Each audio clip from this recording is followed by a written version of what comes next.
Qu'est-ce que j'ai aimé à TV Rogers, c'est filmer des jeux de hockey puis m'apprendre des nouvelles façons de travailler. Assez ton mieux, venir aider ou n'importe quoi, de continuer, d'arrêter, de pas d'arrêter. On est tous ici pour vous aider. Cette semaine, à Ma vie, mon assiette, vivre un changement au niveau de l'alimentation à l'échelle familiale et cuisiner avec nos enfants. Ma vie, mon assiette. Vendredi 20h sur TV Rogers. À notre prochaine émission, notre spécialiste de la sécurité informatique, Jean-François Soriol, vous aidera à détecter les hackers. Il vous livrera des astuces pour mieux protéger vos données informatiques.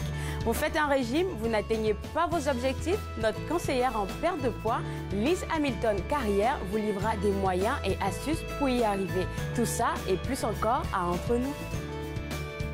Entre nous, en semaine, 11, 18 et 22 heures sur TV Rogers.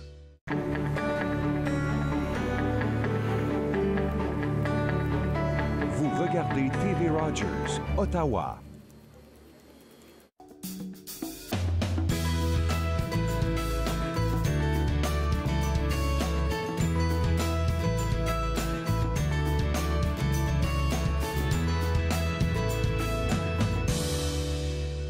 Bonjour et bienvenue à Entre nous, exclusivement sur les ondes de TV Rogers. Je suis Claude-Andrea Bonny et je me ferai le plaisir de passer la prochaine heure avec vous.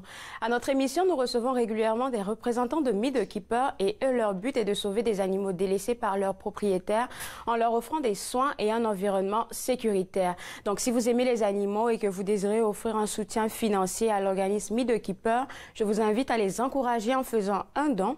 Donc, toutes les contributions sont importantes et sont notamment les bienvenues. Pour en savoir plus, vous pouvez juste visiter le site web de Meat Keeper, donc www.meatkeeper.com, ou même visiter leur page Facebook. Donc, vous allez sur la barre de recherche Facebook, vous recherchez tout juste, Meat Keeper, vous allez avoir leur page et puis voir toutes les activités qu'ils font là-bas. En parlant de Meat Keeper, on les a reçus la semaine dernière, si je ne me trompe pas, à l'émission, et ils avaient organisé il y a un mois une levée de fonds pour aider un primate à entrer dans son environnement, et il leur manque encore 1600 $. Donc, comme je disais tantôt, vous pouvez apporter un soutien, peu importe le montant, pour pouvoir aider cet organisme-là à mener à bien leur démarche pour ce primate-là. Donc, visitez la page Facebook et aussi le site web pour pouvoir participer à ce qu'ils font là-bas ou même visiter un peu qu'est-ce qu'ils font là-bas. Alors, aujourd'hui, jeudi 22 novembre, il y a plein d'activités qui se passent dans la région, forcément en rapport avec la préparation des fêtes de fin d'année ou même en rapport avec, je sais pas, comment vous mettre dans le move, je vais dire, des fêtes de fin d'année. Et j'en ai retenu quelques-unes. Je vais commencer avec le MIFO parce qu'aujourd'hui, jeudi 22 novembre, à 17h30, ils organisent aujourd'hui un souper dansant avec comme thème soirée rayée. Donc ça, c'est vraiment pour les 50 ans et plus. Et il est 11h, on vient à peine de commencer, il est 11h, donc vous avez encore, je pense, du temps de visiter le site web du MIFO. Je pense au moins avant 3 heures pour pouvoir préparer votre venue là-bas. Pour participer à cette soirée-là, il y aura plein de choses, vous pouvez vous imaginer, il y aura à manger, il y aura à boire, vous allez passer un bon moment et puis vous allez vous amuser un peu, surtout qu'il fait un peu frais dehors, donc je pense que c'est le moment de se dégourdir un peu les jambes. Alors, si vous êtes intéressé, vous pouvez aller visiter le site web du MIFO et puis prendre des informations de leur côté. Au MIFO aussi, mais ça c'est pour la semaine prochaine, donc le vendredi 23, à 19h au MIFO, il y a une dégustation et une explication par rapport, une explication de cépage et puis par rapport aux différentes régions. Donc, ça va se faire par un sommelier. Donc, forcément, vous prévoyez recevoir du monde à la maison. Il faut que vous soyez de bons hôtes, donc connaisseurs de vin ou connaisseurs de bonnes boissons. Donc, vous pouvez aller à cette activité de dégustation là-bas, au MIFO, et puis connaître un peu quels sont les différents vins qui peuvent être accompagnés avec soit de la viande, soit du fromage, en tout cas, pour être un peu des connaisseurs et puis bien recevoir vos hôtes à la maison pour les fêtes. Pour toutes les informations concernant cette dégustation de vin mousseux, vous pouvez aller sur le www.mifo.ca pour prendre des renseignements. Je continue de vous parler de plein d'affaires qui se passent au MIFO encore. Il y a une troisième activité, donc dans 2 vendredis, je dirais le vendredi 30, ils organisent un repas de temps des fêtes. Donc, au menu, il y aura vraiment de la dinde, de la pomme de terre, une bûche de Noël. En fait, c'est vraiment pour vous mettre dans le mood, je vais dire, des fêtes de fin d'année.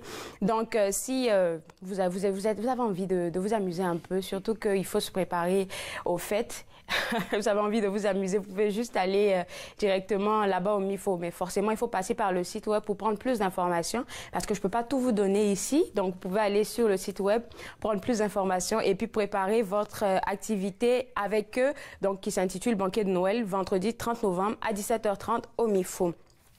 Il y a 2 semaines de cela, on a reçu ici la représentante de l'atelier Falbala et elle fait vraiment de beaux produits. Franchement, j'en porte pas aujourd'hui, mais je pense que durant la semaine, soit demain ou la semaine prochaine, je vais vous montrer un peu ce que c'est. Elle m'a offert un collier qui est fait avec une partie du vélo. Je ne saurais pas vous dire laquelle parce que j'ai oublié, mais c'est une partie, c'est vraiment en caoutchouc. Et vous savez que nous, les femmes, on a des bijoux qui, avec le temps, commencent par devenir un peu rouillés, devenir noirs. Mais vraiment, ces produits sont faits à base de matériaux qui ne se rouillent pas. Et c'est vraiment très beau comme produit. Et elle sera présente au marché de Noël du Musée canadien de l'Histoire du 29 novembre au 2 décembre.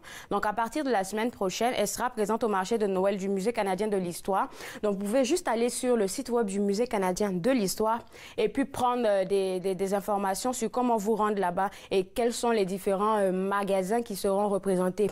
Mais moi, je vous recommande fortement, vivement l'atelier Falbala et c'est à des coûts vraiment abordables. Si vous avez encore vous êtes en train de chercher des idées cadeaux pour vos filles, pour des personnes de famille. Il y a même des affaires pour des hommes aussi, comme des pochettes où vous pouvez mettre des cartes de visite. Vraiment, c'est très, très, très beau. Donc, je vous invite à la visiter au marché de Noël du Musée canadien de l'Histoire du 29 novembre au 2 décembre.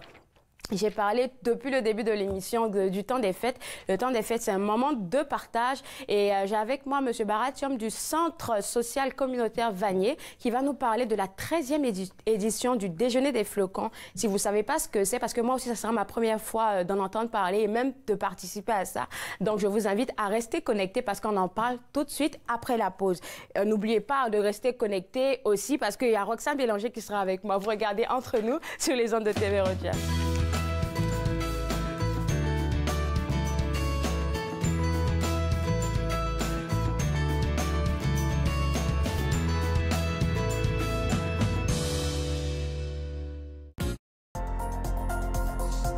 L'émission suivante vous est présentée par la télétransportée Rogers. Profitez du contenu exclusif gratuitement. Disponible au www.rogersanyplacetv.com. Mon nom c'est Erika et je suis bénévole à TV Rogers. À TV Rogers, j'ai appris comment être débrouillard. C'est une expérience que je trouve que tout le monde devrait essayer au moins une fois. L'ambiance à TV Rogers, c'est quelque chose d'extraordinaire. J'adore comment que tout le monde est chaleureux et ils acceptent tout le monde. Donc moi, je dirais, essaye le stage à TV Rogers. J'ai attendu une autre année, puis vraiment, j'aurais dû le faire plus tôt. Bonne journée, mon grand. Je m'appelle Jacob, j'ai 6 ans et j'ai une amputation à la jambe gauche. Salut! Aujourd'hui, c'est une journée spéciale parce que je vais faire une présentation devant mes nouveaux camarades de classe. Ça, c'est ma jambe de natation. Ma prothèse de natation, c'est les amputés de guerre qui me l'ont donnée. Merci de votre appui.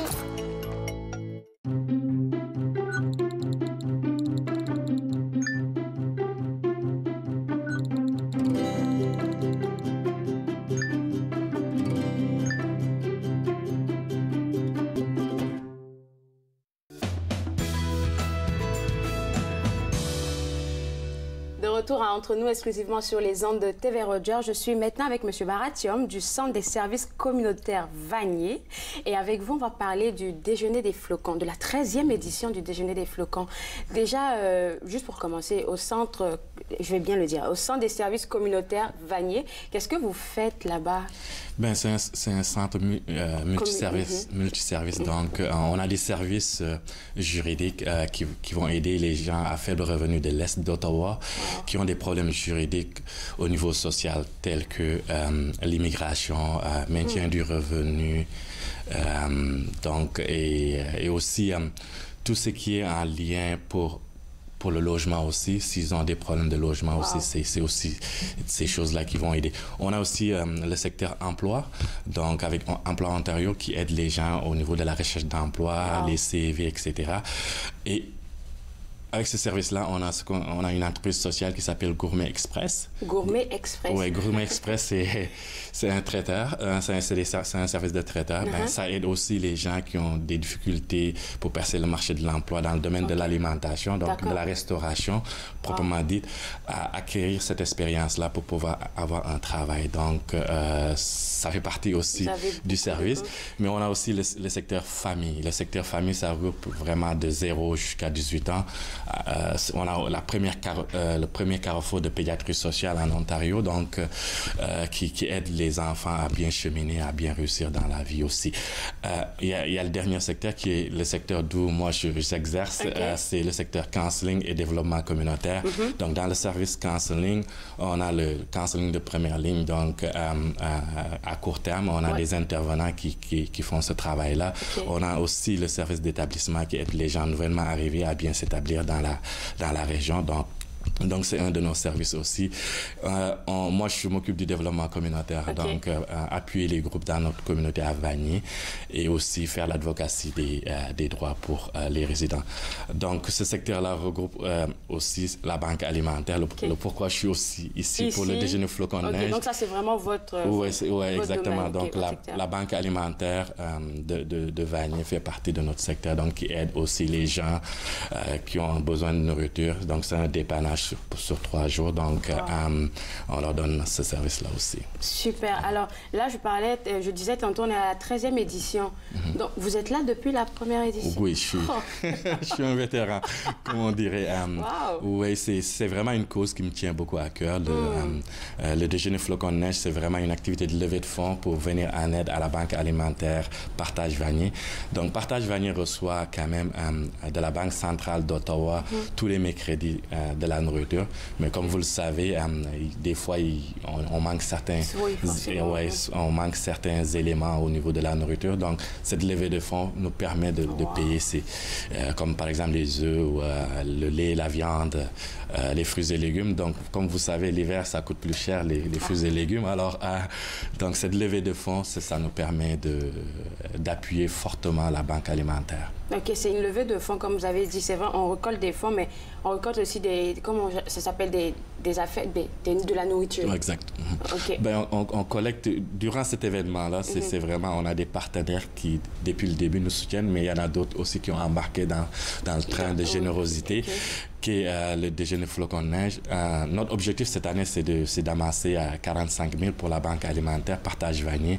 Et vraiment, les gens, quand ils achètent des billets ou bien qu'ils font un don, ça nous permet d'atteindre cet objectif-là. Et puis, l'année passée, c'était quoi l'objectif? C'était 45 000. Donc, est-ce que ça a été atteint? Ça a été atteint l'année dernière. On espère aussi cette année, avec la générosité des résidents de Vanier et d'Ottawa-Vanier en général. Parce que ce qu'il faut se rappeler, c'est un événement rassembleur pour la communauté. Hein. Donc, c'est une célébration aussi pour la communauté de Vanier. Les gens que ça fait longtemps qu'on ne voit pas, ben c'est un moment où les gens arrêtent et puis se retrouvent aussi pour aider les gens qui sont moins fortunés dans notre communauté. Vous avez dit qu'il y avait des personnes qui avaient commencé avec vous. Il y en a d'autres qui ont embarqué dans le train de cette solidarité-là. Et c'est quoi? Il y a des organismes qui travaillent vraiment avec vous depuis? Oui, j'ai un partenaire comme par exemple le Centre Pauline Charon qui est là, qui héberge l'événement. C'est là que ça s'est passé? Oui, c'est là que ça se passe. Donc, qui sont là depuis le début et puis qui continuent d'être là, qui nous appuient dans cette initiative. Et je peux vous dire que leurs cuisiniers sont là depuis 4 heures du matin pour pouvoir faire tout un bon menu pour ce déjeuner. Donc, c'est vraiment agréable de voir qu'on a des partenaires solides à Vanier, et il y en a d'autres qui viennent aussi pour donner comment on appelle ça, qui sont là pour nous donner des commandites et aussi soutenir cette initiative-là. Et puis, durant la journée, quel genre d'activité est-ce que les gens font? Ben, c'est un déjeuner, donc c'est de 7h jusqu'à 10h. On offre vraiment un déjeuner de crêpes avec des saucisses épis, etc. Donc, les gens viennent pour communier, les gens viennent pour célébrer, comme j'ai dit tantôt, mais aussi l'activité principale, c'est vraiment de reconnaître nos partenaires qui soutiennent cette cause-là aussi. Mais ce qui est nouveau pour nous aussi, pour la Banque alimentaire, c'est que pour la première fois, on a une journée qui est dédiée à la Banque alimentaire pour les aînés. Donc, pour les aînés? Pour les aînés. On avait un projet pilote cette année. Et même, c'est pour l'accessibilité. Parce que quand tu vas dans une banque alimentaire, c'est premier arrivé, premier servi. Donc, quand tu es un aîné, ça devient difficile d'attendre en ligne. Mais là, ils prennent un rendez-vous et ils sont traités aux oignons. Donc, ils vont être là pour peut-être 5 minutes, maximum 10 minutes à la banque alimentaire. Après, ils sont partis. Donc, on leur facilite vraiment l'accès à la banque alimentaire. Donc, c'est pas juste des jeunes, mais il y a aussi des aînés qui sont dans notre communauté qui ont besoin d'être aidés aussi. Les organismes qui viennent participer, comment eux, ils font pour amasser des sous? Ben, il y a certaines qui vont faire un gros don parce que durant toute l'année, ils ont fait des activités pour pouvoir aider la banque alimentaire. Il y a un groupe vraiment que j'aimerais souligner leur appui. C'est le Club Optimiste de Vanier qui font quelque chose d'extraordinaire pour nous, qui sont un partenaire vraiment exceptionnel là, en termes de une petite organisme qui donne vraiment, qui amasse beaucoup de fonds pour Partage Vanier. Et ça fait plusieurs années qu'ils le font. J'aimerais souligner vraiment leur appui qui est assez spécial pour nous. Et puis là, on est rendu à la 13e édition. Forcément, le monde en parle autour. Est-ce qu'il y a souvent des autorités de Vanier qui viennent par là juste? Oui, on aura, comment on appelle ça, le conseil municipal va être là, Mathieu Fleury. On aura nos 2 députés provinciaux et fédéraux. Il y a les pompiers, les policiers qui vont être présents pour servir le café et puis le thé. On a aussi les personnalités de la francophonie qui viennent aussi pour servir le café et les jus. Donc, c'est vraiment, comme je disais, c'est un événement rassembleur pour une même cause. Donc, les gens se rassemblent pour aider vraiment notre communauté de Vanier. Super. Et on a parlé de l'événement, mais on a oublié de dire quand est-ce que ça se passe. L'événement aura lieu le 7 décembre, qui est un vendredi. Donc, le déjeuner flocon de neige, le déjeuner flocon de neige, c'est toujours le premier vendredi du mois de décembre. Donc, c'est vraiment c'est l'événement qui lance les festivités de Noël pour notre communauté. Donc, les billets, c'est vraiment 20 $. Donc, si les gens veulent acheter les billets, ils peuvent aller au www.déjeuner flocon avec un s.ca ou ils peuvent nous appeler au 613-744-2892 et ça me fera plaisir de leur acheminer les billets. Super, mais avant je viens d'avoir la question en tête là, est-ce que des personnes, je veux dire, qui ne sont pas dans un organisme peuvent venir faire des dons ou... Bien sûr. Chaque dollar est important pour nous. On vous appelle aussi pareil, ou même de la nourriture aussi? Oui, les gens peuvent apporter les dons lors de l'événement, avant l'événement aussi. Écoute, on est preneurs. Chaque dollar compte pour nous. On va prendre chaque dollar que les gens veulent nous donner, là, on est preneurs. C'est une belle œuvre. Merci beaucoup. Et puis, on se voit vendredi 7 décembre. C'est sûr. Merci. Alors, moi, je vous invite à la maison, si vous faites pas partie d'un organisme, ou même si vous faites partie d'un organisme, à participer à cette banque alimentaire, à donner des affaires qu'on peut utiliser pour la communauté. Donc, vous allez sur le site web du Centre des services communautaires Vanier pour avoir les informations sur comment contribuer. On prend une toute petite pause et juste après la pause, on parle avec un représentant de Bibliothèque Archives Canada. Vous regardez Entre nous sur les ondes de TV Rogers.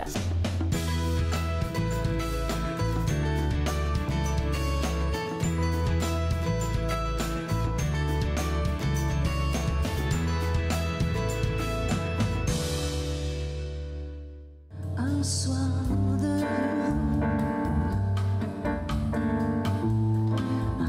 de soleil où l'eau du mar reprend la nuit, une rengaine s'installe, moi je l'entends, c'est elle qui s'agite dans mon sang.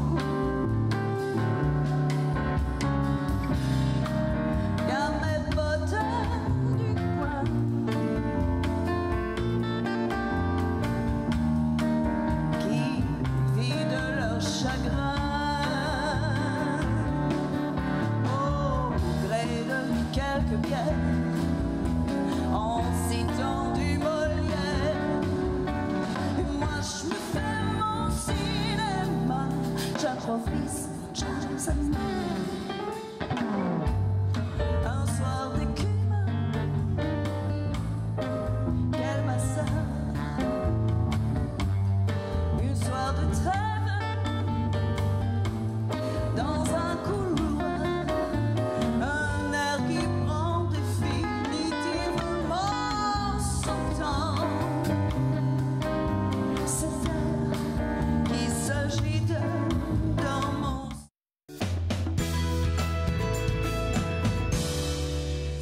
De retour entre nous exclusivement sur les ondes de TV Rogers. Je suis avec Julie-Anne Richard-Son, qui est directrice générale du patrimoine public. Vous êtes de la direction, oui, pardon. Oui, c'est correct.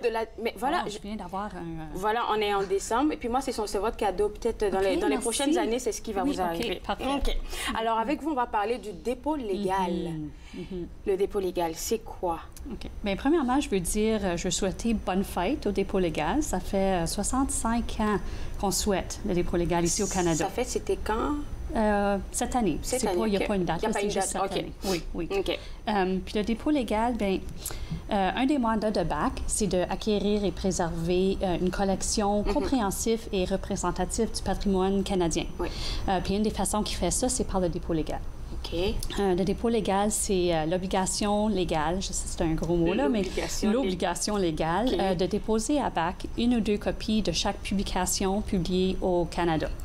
OK. OK. Donc là, section 10 de la loi de Bibliothèque et Archives Canada confère les droits légaux à BAC de collectionner tout ce qui est publié au Canada. OK. Puis c'est essentiellement ça. C'est tout ce qui est publié au Canada, on amasse pour faire une collection nationale. OK. C'est ça. Allez-y. Oui. Puis je veux juste... il y a un historique qui va avec ça, qui, pour moi, c'est qu'est-ce qui est vraiment intéressant. OK. Donc, le dépôt légal a débuté vraiment en 1537 avec l'ordonnance de Montpellier qui a été signée par François Ier en France. OK. Puis lui a décidé qu'il voulait tous les documents de la France. Donc, il a fait cette ordonnance-là, puis ça a débuté là, depuis 1537. Wow. Puis après, les Royaumes-Unis ont commencé ça en 1600 cuc, la Finlande en 1700 cuc. Puis là, finalement, le Canada, en 1953, oui. Puis je peux dire que la plupart des pays du monde, peut-être pas tous, là, ont leur propre dépôt légal. Oui. Donc, c'est pas juste au Canada, en fait. Non, c'est... OK. Alors, vous avez dit que ce sont des affaires qui sont publiées spécifiquement au Canada. Oui. Fait que si un Canadien comme est à l'extérieur et puis qu'il publie quelque chose, il peut pas le... Il n'a pas obligation de déposer? Non, il n'y a pas d'obligation légale. Ils peuvent nous faire un don. OK, ça devient un don. Oui. Puis plusieurs fois, il y a une petite équipe avec moi, puis on fait de la recherche sur les Canadiens qui restent dans d'autres pays, qui publient des livres, parce qu'on veut encore les avoir. Mais on doit les acheter, on peut demander un don. C'est pas une obligation de les déposer. Mais on veut encore les avoir, ils sont encore des Canadiens. OK. Donc, quels sont les domaines qui sont touchés par le dépôt légal? OK. Donc, le dépôt légal s'applique à tous les éditeurs puis les publications du Canada. Okay? D'accord. Donc là, ça veut dire les maisons d'édition, les grandes et les petites. Oui. Donc là, il y a toute une liste. Donc, les maisons d'édition, oui. On va commencer avec les maisons d'édition, de ce dont on se rappelle. Oui. Les grandes puis les petites, donc, je sais pas, Pow Press, Inhabit Media, La Courte Échelle, Scholastique Canada, eux autres sont obligés. On a les ministères fédéraux qui doivent déposer, les éditeurs à compte d'auteur, ça, c'est ceux qui écrivent des récits puis les publient eux-mêmes. Eux autres, ils doivent déposer. Vraiment, c'est n'importe quoi qui est rendu disponible au Canada, même si c'est gratuit. Oui, puis ça inclut les livres, ça inclut les publications en série, puis ça, c'est les magazines, les périodiques, les journaux, comme tu as dit. On reçoit tout ça, les documents cartographiques, les atlas, puis la musique. La musique, les films, le numérique, tout ce qui est en ligne, tout ça. OK. Donc, quand on parle de musique, moi, je suis une artiste, je fais sortir un album, je dois déposer 2 copies à vous. Oui. D'accord. S'il vous plaît, merci. Et puis, est-ce que, en fait, c'est dans l'obligation, c'est déjà établi dans la règle ou si, par exemple, moi, j'oublie, je suis dans ma tournée ou si l'album, il marche bien, est-ce que vous me le rappelez que, OK, on n'a pas reçu ton... Oui. Oui. Oui, OK. Oui. Tu sais, il y en a qui appellent ça faire la police, mais nous autres, moi, j'aime ça. Tu sais, je vais appeler la maison d'édition, puis je vais dire... Allô, on n'a pas reçu ça. Non. Puis des fois, c'est juste une erreur, tu sais, puis c'est correct. Mais on veut vraiment ramasser tout. Donc, on les appelle. Donc, quand vous parlez de ramasser tout, combien de supports vous recevez par année? Comme l'année passée, on a reçu 150 000 items. De différents... Wow. Oui, des livres, des CD, des films, des cassettes même, tout, oui. Comme la musique de ce monsieur-là aussi? Oui, oui. Ça, c'est David Gogo, je pense. C'est un artiste de blues. Il est venu déposer son nouveau album. Wow. Oui. OK, d'accord. Et puis là, on lui fait une photo devant, là. Oui. Ça, c'est un bon souvenir pour lui. Oui, c'est rare que c'est les artistes eux-mêmes qui déposent avec nous autres. Donc, quand ils viennent, on veut vraiment faire... C'est une grosse affaire. On veut... Mais tout ça permet de garder, comme on a parlé, vous parlez du patrimoine canadien. Oui. OK. Et puis, quand ça arrive, comment est-ce que vous regroupez ça c'est vrai, par année, par mois ou... Quand vous recevez toutes ces affaires, par exemple, vous avez reçu, on va dire 2017, vous avez reçu les 150 000. Comment est-ce que vous avez fait un blog 2017 avec comme musique ici, livres par là et tout? Comment c'est classé, en fait? C'est dans le catalogue. Catalogue de bac. OK. Le catalogue de la bibliothèque. Donc là, si tu peux chercher par musique, tu vas tout voir, mais tout ce qu'il y a dans la collection. Donc... OK. Oui. Et puis, disons, j'ai parlé des personnes qui sont canadiens, qui sont à l'extérieur. Là, on a dit que ce n'est pas un dépôt légal obligatoire, c'est plutôt un don qu'ils font. Donc, qui n'est vraiment pas assujetti à ça, au dépôt légal? Je pense les organismes de la province, puis le gouvernement provincial. Les autres, ils n'ont pas besoin. Je sais penser maintenant, je ne sais pas. Oh, mais c'est vraiment... J'ai essayé moi aussi hier d'aller, parce que je ne savais pas vraiment ce que c'était. Oui. Il y a tellement plein d'informations et différentes catégories que, waouh! OK, mais là, si on veut vraiment avoir plus d'informations sur les dépôts légaux, parce qu'il y a plein d'informations ici et là, où est-ce qu'on se rend? Sur surtout le site pour les nouveaux artistes. Oui, donc le site Le Bac. Il y a une section sur le dépôt légal, puis aussi des sections comment faire le dépôt légal. Donc, si tu es un musicien, tu vas aller sur la section de musique. Si tu es une maison d'édition, tu vas aller sur la maison d'édition. Puis après, il y a des informations, comment le faire. Bien, merci beaucoup. Bienvenue. Je savais que j'allais apprendre quelque chose comme vous m'avez dit. Oui. Alors, si vous voulez avoir des informations sur le dépôt légal, visitez le site web de Bibliothèque Archives Canada. Là, on a parlé de dépôt légal, vous avez déposé vos documents, mais eux aussi, là-bas, de leur côté, ils essaient de préserver ça de manière numérique. Et on en parle tout de suite après la pause. Vous regardez Entre nous sur les ondes de TV Rogers.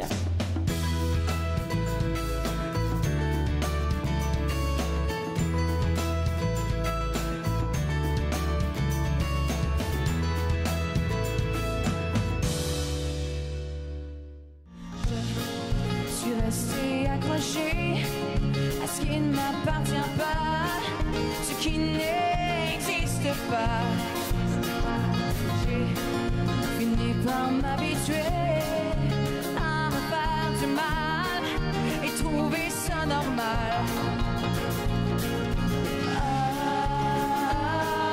Et trouver ça normal.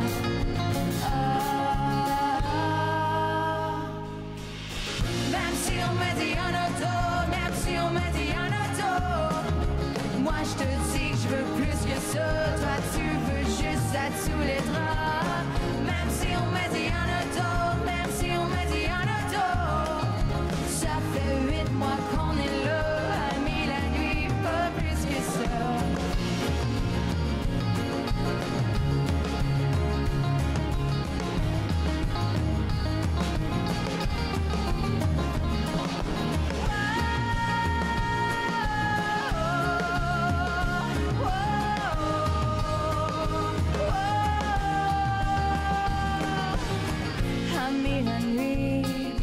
Plus que ça.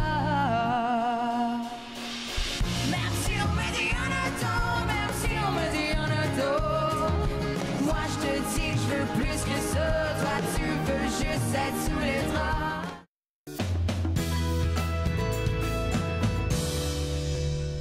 De retour à Entre nous, exclusivement sur les ondes de TV Rogers. Là, je ne me trompe pas, je suis avec Sylvain Bélanger, qui est directeur général des opérations numériques et préservation. C'est bien ça, bonjour. Oui. C'est quoi comme travail que vous faites en tant que directeur de ce département? Donc, dans mon département, on est responsable de gérer tout le contenu qui passe à BAC. Donc, autant le contenu physique, des livres, le papier, les cartes, les œuvres d'art. On est responsable de leur circulation, de leur entreposage, puis tout le travail pour s'assurer de la conservation, mais aussi tout ce qui est contenu numérique. Donc, si vous nous envoyez des disquettes, des CD de musique... Comme on en a parlé tantôt. Oui, ou même si c'est transféré de façon numérique chez nous à travers des différents systèmes technologiques. Wow! Donc, aujourd'hui, avec vous, on va parler de la préservation numérique. Je vois plein d'outils là. C'est quoi la préservation numérique? Donc, la préservation numérique, c'est s'assurer de pouvoir rendre disponible le contenu qui est numérique pour des générations futures. Donc, historiquement, on a commencé avec des différents formats comme ça. Mais le contenu n'est pas facile à rendre disponible aux Canadiens. Donc, il faut s'assurer d'extraire le contenu de ces formats-là pour ensuite le rendre disponible. C'est facile quand on a un livre, on peut sortir le livre, le regarder, puis le remettre sur la tablette, mais quand c'est un contenu numérique, on a besoin de des technologies particulières, puis une technologie de 1980, avec des disquettes comme ça, ne fonctionnera pas avec un ordinateur aujourd'hui. Alors, on a des équipes spécialisées qui prennent les anciennes technologies, puis qui convertissent le matériel pour qu'on puisse le lire avec des ordinateurs modernes, puis pour que les Canadiens puissent l'avoir disponible sur notre site Web. Ça me fait penser aux grosses disquettes qu'il y avait. Bien, je vois ça dans des vieux films, là, les grosses disquettes que les gens sur lesquelles écoutaient la musique. Oui. Donc, c'est des affaires comme ça. Vous allez transposer ça peut-être dans des CD ou de manière numérique. Oui, puis en fin de compte, on les met sur des serveurs spécialisés. Des serveurs, puisque ces contenus-là, c'est un gros format, mais ça maintient très peu d'informations. C'est très minime. Un document... Ce gros truc-là? Ce gros truc-là, dans ce temps-là, ça pouvait contenir autant d'informations qu'un courriel que vous envoyez. Non! Parce que c'était très limité en termes d'entreposage. Même souvent, il fallait mettre plusieurs disquettes à la fois pour sauver un document. C'est de quelle année, comme ça, on pourrait dire? Ça retourne des années 1980. Si loin que ça, oui. Quand même. Puis celui que vous aviez avant, c'était les années 1976. Oh, wow. Puis la difficulté, c'est de pouvoir maintenir des systèmes pour pouvoir convertir ces informations-là pour les rendre disponibles. Alors, on a des technologies spécialisées pour pouvoir le convertir. Puis, on met ça sur un format particulier qui est celui-ci. OK, puis ça, c'est LTO. Celui-ci contient LTO. C'est un terme assez technologique, mais pour le transfert d'informations numériques. Puis ça maintient 2 téraoctets d'informations. Donc, 2 téraoctets, c'est des millions de mégaoctets. Ça peut maintenir vos DVD. Tout le monde connaît bien les DVD, vous en avez à la maison. Vous pouvez mettre 2500 DVD dans cette cassette-ci. 2500? 2500 DVD. De films, de musique? De musique ou de fichiers.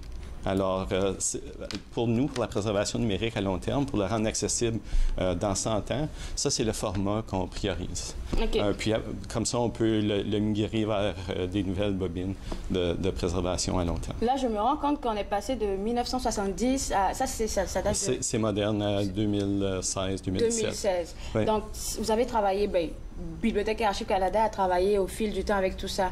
Donc, rendu peut-être à 2030, je me dis, il va falloir changer aussi de support. Oui, on est toujours à moderniser ce support-ci. On est à différentes versions de support. Chaque version nous donne encore plus d'entreposage. Ça nous donne 2 téraoctets d'informations. La nouvelle version avec laquelle on travaille va nous en donner 6 à 8. Mais aussi, on travaille à mettre beaucoup d'informations sur le cloud, sur le nuage, pour pouvoir nous donner la flexibilité pour aussi le rendre accessible plus rapidement aux Canadiens. Puis, pour la préservation numérique, on veut s'assurer de ne pas seulement l'avoir sur une bobine, mais sur plusieurs formats. Comme ça, s'il y a des difficultés avec un certain format, c'est disponible à différentes places. Alors, on fait 2 ou 3 copies, souvent sur cassette et aussi sur le cloud. Donc, pour des personnes, parce que moi, je connais ma grand-mère, elle ne va jamais se détacher de ces vieilles affaires comme ça. Alors, comment vous arrivez à travailler ou bien à convertir ça pour que les personnes soient beaucoup... Je veux dire, comment vous les incitez à pouvoir travailler avec vous pour pouvoir transcrire tout ça? Alors, nous, on identifie les formats qui sont acceptables et qui sont faciles à moderniser. Okay. Donc, puis c'est disponible sur notre site Web. Puis on travaille avec les gens qui nous font des dons pour s'assurer d'avoir des formats qui sont acceptables, qu'on va pouvoir moderniser et rendre disponibles aux Canadiens. Et on demande aussi aux Canadiens de s'assurer de maintenir leur information de façon appropriée. Alors, à la maison, vous retrouvez souvent des drives comme ça. Oui, la USB. Oui, puis des disques durs portatifs. Oui, le disque dur, est-ce que c'est pas dangereux? Parce que souvent, quand ça tombe, là... Oui, c'est pour ça, moi, personnellement, je fais la même chose. J'en fais au moins 2 copies, plus une copie sur le cloud. Parce que ces technologies-là sont désuètes assez rapidement. Puis un disque dur que vous avez acheté il y a 5 ans peut peut-être ne pas fonctionner avec votre ordinateur aujourd'hui. Alors, vous devez être capable de le moderniser puis de le maintenir pour s'assurer que ça fonctionne bien. Puis aussi s'assurer de bien organiser vos fichiers pour pouvoir les retrouver aussi, qui est une chose très clé pour nous et aussi pour les Canadiens qui travaillent avec leurs dossiers numériques. Pour ceux qui résistent encore, qu'est-ce que vous pouvez nous dire sur la différence entre la version numérique, la production numérique, la préservation, pardon, et puis la production ou la préservation comme imprimée? Oui. La préservation imprimée, c'est très facile. Si on veut le vérifier, on fait du travail sur le livre, on a des experts qui peuvent le nettoyer, réparer une page. Mais le numérique, on a besoin des technologies, on a besoin des experts. Alors, faut vraiment être à jour avec les technologies pour comprendre où on s'en va. Si dans 100 ans, on voulait revoir un livre puis le réparer s'il y a un problème, c'est très facile à réparer. On le reprend, on le continue. Depuis des générations, on est capable de traiter des livres, des documents, des cartes. Mais à l'ère numérique, l'information se perd très rapidement. Oui.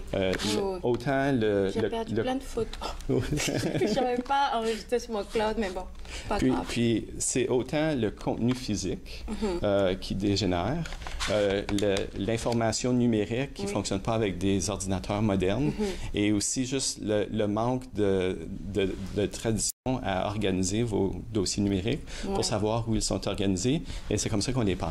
Et puis, même encore sur les USB, il faut comme essayer de revoir si ça fonctionne toujours. Oui. Alors, c'est important de vraiment organiser vos dossiers, de vous éloigner de formats comme ça, puis les moderniser régulièrement. Vous dites, vous n'avez perdu, vous n'étiez pas sur votre cloud. Non, j'ai oublié de... Puis, dans 100 ans, qu'on va vouloir savoir votre histoire, où est-ce qu'on va le trouver? On avait des livres, on avait des anciennes photos. Des anciennes photos, mais s'ils sont sur votre cloud, puis ça n'a pas été partagé, ça n'a pas été rendu disponible, comment on sait que vous aviez une histoire? Alors, c'est une question difficile. C'est très vrai. Vous avez peut-être quelques astuces pour nous à la maison, hein, parce que moi, je peux en profiter.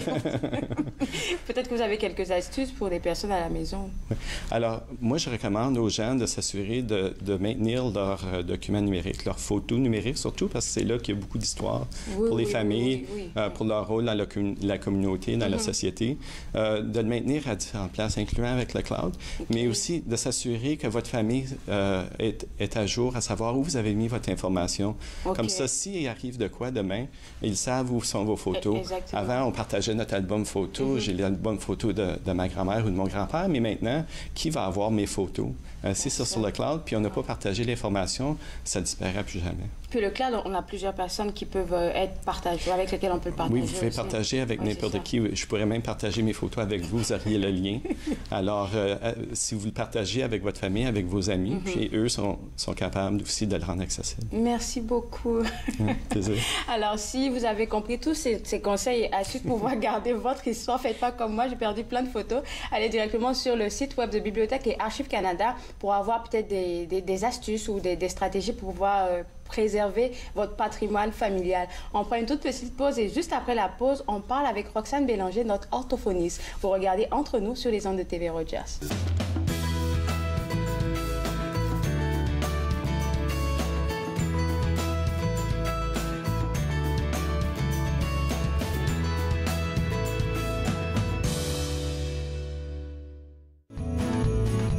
Mais le plus beau des cadeaux, c'est de te voir sourire, de pouvoir partager ensemble tous nos désirs. Être ici avec toi, le plus beau des cadeaux, de pouvoir partager cet amour. Au centre d'achat, les décors sont si beaux. Les gens se saluent sous le grand chapiteau. Et partout en ville, on s'apprête à Noël. Les enfants font prendre leurs photos avec le Père Noël. Dans les boutiques, on affiche les choses les plus belles. Il y a de l'amour en l'air, sous le ciel. Mais le plus beau des cadeaux, c'est de te voir sourire, de pouvoir partager ensemble tous nos désirs. Être ici avec toi, le plus beau des cadeaux, de pouvoir partager cet amour. C'est le plus beau des cadeaux.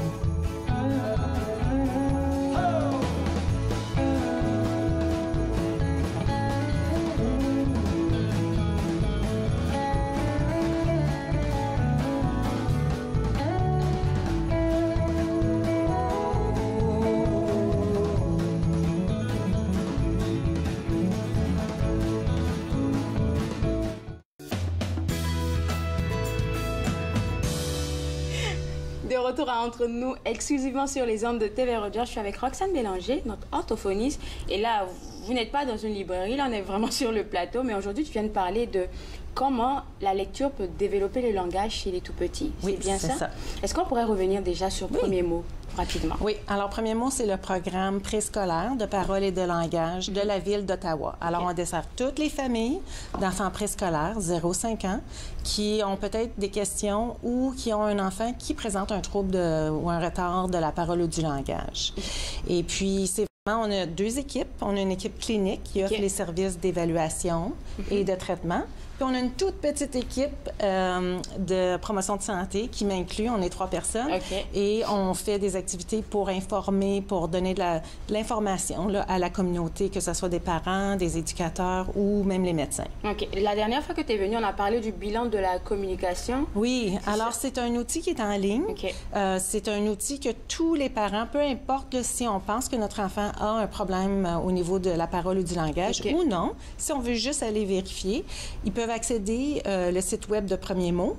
Aller, on a un gros bouton rouge qui dit bilan de la communication.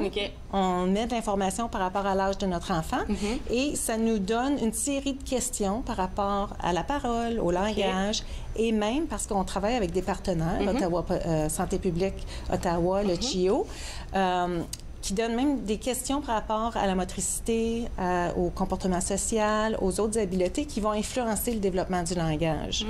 Et après que les parents ont terminé le bilan, ils ont un résultat. Ça va bien continuer, revenir dans 6 mois, où il faut faire une référence et puis on peut référer soit au service de réadaptation de CHIO ou au service de développement à CHIO. Est-ce que c'est ça ici, oui, le bilan? Oui, c'est ça, exactement. Puis on voit, là, il y a des petites statistiques. 1 sur 10 enfants va présenter un problème de parole et de langage. Et puis on veut vraiment encourager les parents à venir sur notre site web, à utiliser nos services, que ce soit de l'information, pour comment un petit peu influencer, encourager, stimuler le développement de la parole et du langage chez notre enfant ou des services cliniques. OK. D'accord. Et aujourd'hui, tu vas nous parler des livres parce que ça aide à stimuler le langage. Comment est-ce que ça se fait? Comment c'est possible? Comment c'est possible? Alors, le langage, c'est un code. Hein? C'est un code oral et ça vient de façon plus innée qu'un code écrit. Mais le langage s'apprend à mesure qu'on interagit avec les gens socialement.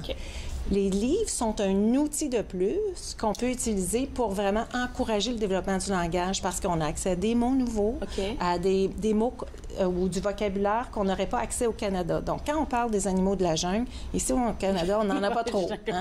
Hein? Mais on peut commencer à montrer à nos enfants, à instruire, à commenter, à informer notre enfant par rapport aux animaux de la jungle à travers des livres. C'est beaucoup plus facile que d'essayer de s'en aller à quelque part d'autre puis de voir les animaux réels. Donc, c'est une façon d'influencer un petit peu la trajectoire du langage.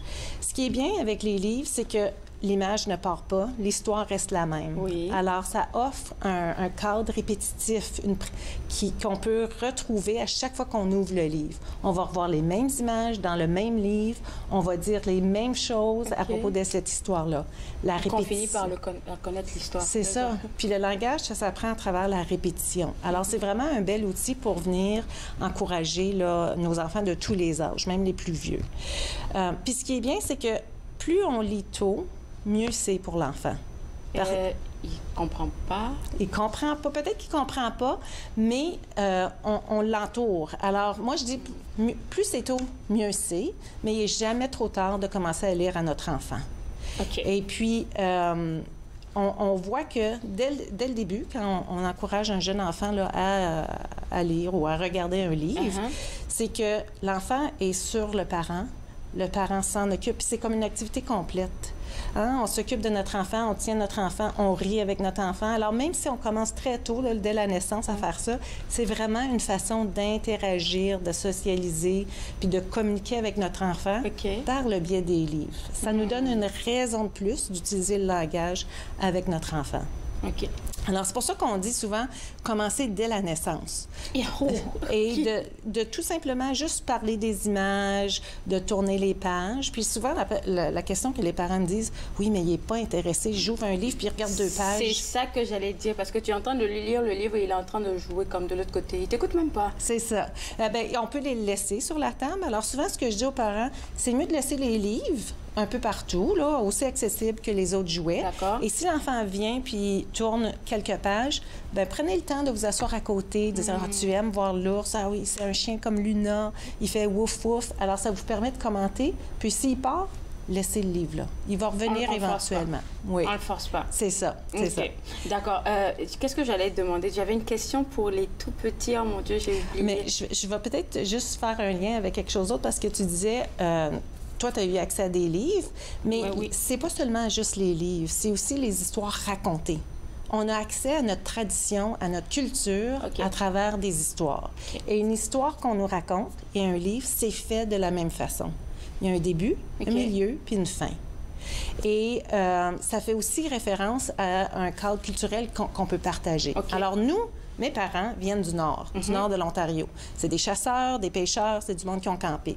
On avait un oncle qui nous racontait des histoires de lui avec son chien Rip qui allait camper, puis là, il y avait un ours ou des loups, ça dépendait des histoires, qui venaient éventuellement autour du campement, puis il était en danger. Alors, c'était le chien Rip qui se réveillait, puis qui pouvait informer la famille.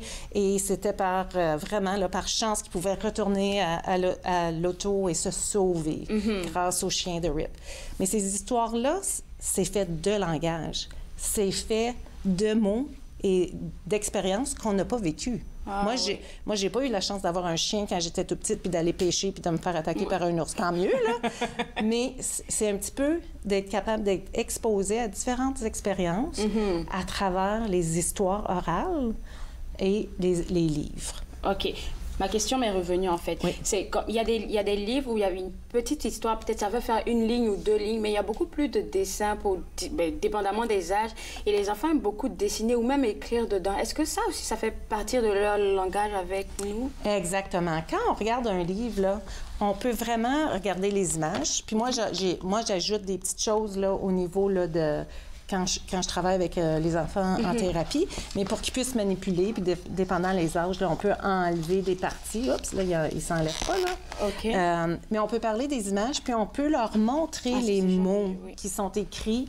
Alors, ça leur permet de commencer tranquillement à apprivoiser le code écrit et de dire, regarde, je vois une grenouille verte qui me regarde. Alors, elle est où, la grenouille verte? Elle est de l'autre côté. Super! Puis, là, on peut aller trouver le mot grenouille, puis on monte G. On peut commencer à... Le mot oui, c'est ça. On va prendre une pause. Parfait. Juste après la pause, on va vous parler de quel livre utiliser pour chaque âge. Vous regardez Entre nous sur les ondes de TV Rogers.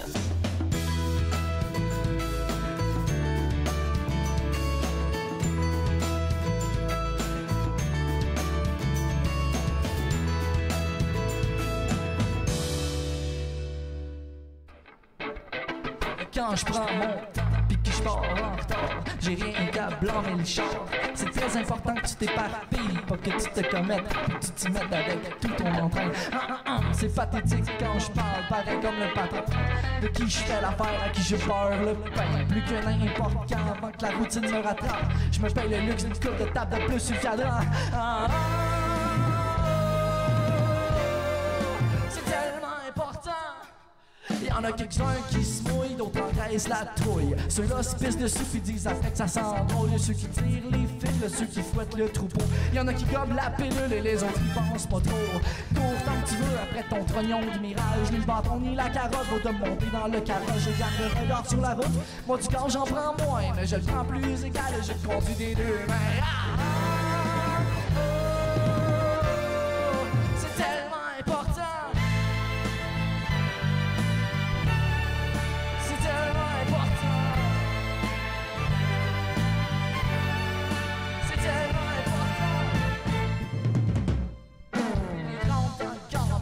En souffrance, la ceinture serrée dans mes ganses. C'est pas inquiétant, j'ai pas pantoute l'âme à m'en faire. Fait que la nuit dernière, je me suis compacté et que ça sert. Pas de cancer, c'est le paradis sur terre. Mais là, c'est-tu la crise de panique qui réalise qu'on est peut-être déjà à demi-mort quand on est plus.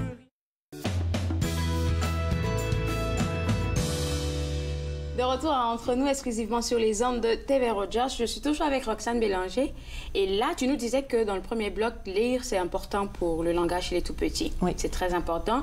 Et puis là, tu vas nous parler de quel genre de livre utiliser pour chaque âge. Oui. OK. Alors, Noël s'en vient. C'est une bonne occasion d'offrir un livre à nos tout-petits, qu'on soit parents, grands-parents ou un membre de la famille ou des amis. OK. Alors, comme je disais tantôt, on peut vraiment commencer à lire dès la naissance aux enfants. OK. Parce que c'est une activité complexe qui nous permet de voir, de vraiment comme se pencher sur notre enfant. Chez les tout-petits, là, on dit que les enfants ne voient pas les couleurs jusqu'à peu près 4 à 6 semaines. Alors, les livres noirs et blancs, ce sont des beaux livres qu'on peut utiliser avec nos tout-petits, qui sont très évidents. Ça, il va le reconnaître. Oui, et puis les différents objets, là, des objets communs puis des jouets qu'on aurait accès là, à nos tout-petits.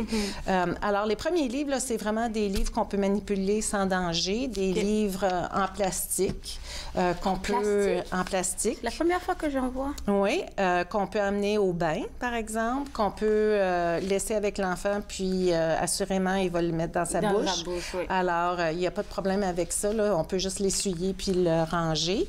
Mais dans ces deux cas-là, c'est vraiment des livres où c'est les objets auxquels il va avoir accès à ce moment-là, dans cette période-là de la vie. Okay. Et on peut vraiment mettre un mot à l'image. Alors, ça encourage le développement du vocabulaire. Pourquoi tu penses que c'est important pour chaque âge d'avoir comme un livre spécifique? On veut suivre un petit peu le développement du langage. Alors, au début, on veut qu'ils comprennent ce qu'une image ou un objet représente et quel est le nom, l'étiquette qu'on met à cet objet-là. Alors, c'est un petit peu pour ça qu'on a des livres très, très simples avec beaucoup d'images, 1 ou 2 mots par image. Donc ça, c'est la naissance jusqu'à 6 semaines. Jusqu'à à peu près, on peut les utiliser là, dans les premiers 18 mois. 18 mois, parce qu'on peut rajouter, on peut donner plus d'informations à mesure. Puis vers 12 à 18 mois, là, des petits livres où on a différentes personnes qui font des actions qui sont communes, qu'on reconnaît dans le quotidien. Alors, maman qui joue avec bébé, on est à la piscine. Alors, des choses que l'enfant va pouvoir là, commencer à faire un lien avec sa vraie vie. Et puis là, ça nous permet là, d'aller là, un petit peu dans un vocabulaire un petit peu plus complexe. On parle en phrase complète. On essaie de mettre un mot sur les verbes. On traversera les océans. C'est ça. Alors, ça, c'est des livres pour les tout-petits. Pour les enfants de 2 à 3 ans, on a ces livres-ci. Tous ces 3 là, ici? Oui. Alors, je vais commencer avec la souris verte. Oui, souris verte. Alors, souvent, il y a beaucoup de livres chez les tout-petits, là, 0 à 12 mois. Là, je vous présente des livres, là, mais c'est fluide. Hein? Les enfants vont aimer un certain livre et ils vont le garder pendant plusieurs années. Oui, c'est ça. Alors ça, il ne faut pas s'inquiéter avec ça, puis on veut encourager ça. Le fait que l'enfant choisisse le même livre, c'est un bon indice qu'il aime les livres, il aime lire avec vous. Alors, il n'y a pas de problème à répéter là, le même livre ou les mêmes histoires. Alors, une souris verte, c'est une comptine. C'est bien parce que c'est rythmé. Il y a des jeux de mots à l'intérieur des comptines, il y a des rimes souvent. Alors, c'est vraiment le début de ce qu'on appelle, les orthophonistes, la conscience phonologique. Comment on vient faire le lien entre le langage oral et le langage écrit. Et puis, ça nous permet là, de travailler des choses un petit peu plus complexes. Alors, il va y avoir une petite histoire. Il va y avoir une petite séquence qui est facile à suivre pour les enfants de 2 à 3 ans. Et ça va les mettre en contact avec des activités que soit ils connaissent, qui peuvent se reconnaître ou qu'ils ne connaissent pas du tout, et ça va leur ouvrir un monde nouveau, si vous voulez, là, des nouvelles expériences. Alors, le rouge, c'est bien mieux. C'est l'histoire d'une petite fille qui ne veut que porter son linge rouge. Alors ça peut bien arriver dans certaines familles où il y a juste une seule botte ou juste... C'est ça, une seule robe en séquin, en velours, hiver comme en été. Alors ça, c'est des petits livres où il y a une répétition. Alors dans ce livre-là, par exemple, c'est la petite fille qui veut toujours ses vêtements rouges. Elle dit toujours « le rouge, c'est bien mieux ». Alors, ce sont des livres comme ça qui fonctionnent bien. Puis là, le début des histoires un petit peu plus complexes, qui ont une petite narration, qui a un début, un petit problème qui survient, et ça semble revenir, surtout dans les livres de Robert Munsch. Là, c'est le même problème qui revient à plusieurs reprises pendant le livre, et il y a une résolution à la fin. Alors ça peut être le fun parce que les enfants commencent à avoir là, des petits patterns, des petites choses qu'ils peuvent trouver drôles un petit peu. Il nous reste juste 1 minute. Est-ce que je pense que tu as des stratégies pour la lecture, hein? Il y a des stratégies à appliquer. Oui, bien, en autant qu'il y a de la répétition, ça l'aide au niveau de la lecture. Étant donné que les enfants deviennent des lecteurs sur les genoux d'un parent, on veut encourager les parents à lire. On peut lire des livres, mais on peut lire aussi des pancartes, on peut lire des albums de photos. C'est vraiment de leur présenter différents moyens écrits pour les présenter à un livre. Alors, comment est-ce qu'on tient le livre? Comment on oriente le livre? On commence du début à la fin. Peut-être qu'il est là et puis on le présente, le livre. Oui, c'est ça. On peut être face à face, on peut être assis par terre, mais vraiment d'essayer d'explorer tout ce que le livre peut nous apporter. OK, wow. Donc, moi, je te garde avec moi, c'est bon? Oui, c'est parfait. Alors, on va prendre une toute petite pause et juste après la pause, on continue avec les astuces pour le langage des tout-petits. Vous regardez Entre nous sous les ondes de TV Rogers.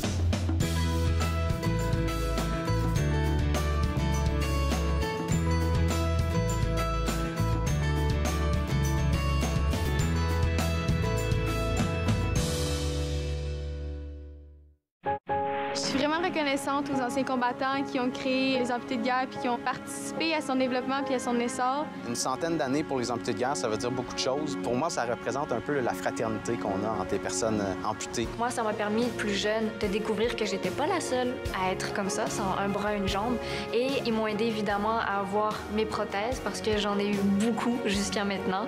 Puis pour les donateurs, on doit leur dire un gros merci, évidemment. Merci de nous permettre de vivre notre vie. Cette semaine, à l'émission Court-Circuit, on rencontre l'artiste Julie Kim qui présente lors de Contact Ontarois son tout premier spectacle solo. Soyez au rendez-vous. Court-Circuit, vendredi 21h sur TV Rogers.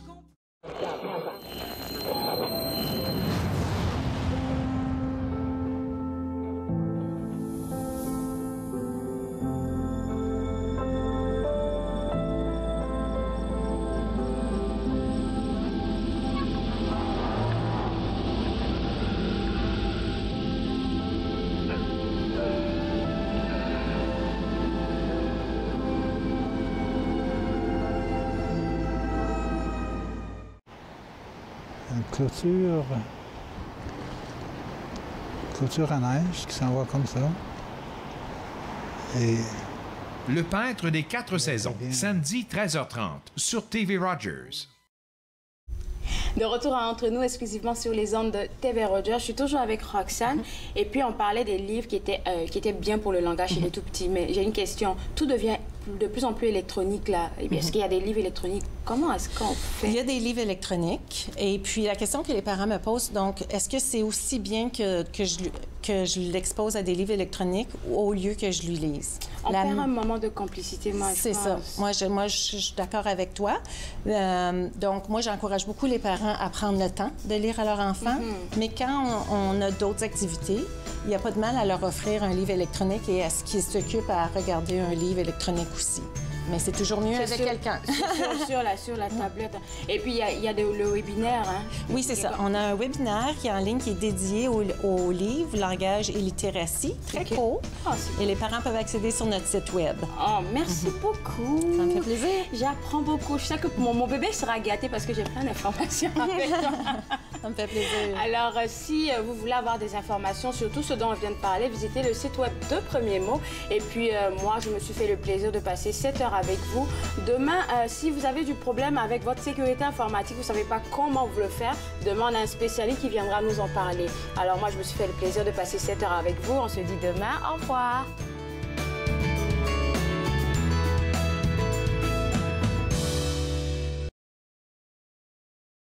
Faites-nous part de vos commentaires en composant le 613-521-2323 par courriel sur Facebook et Twitter.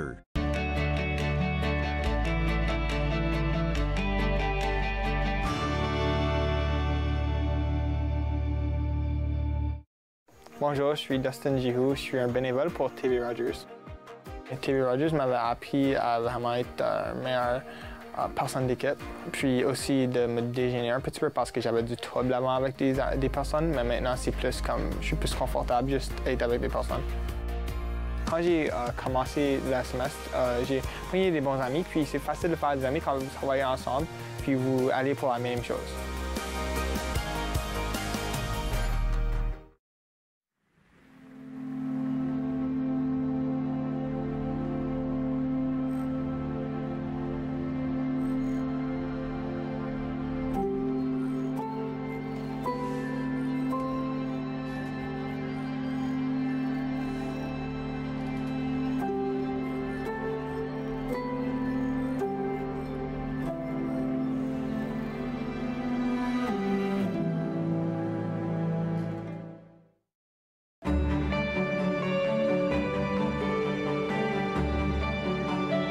Vous regardez TV Rogers, Ottawa.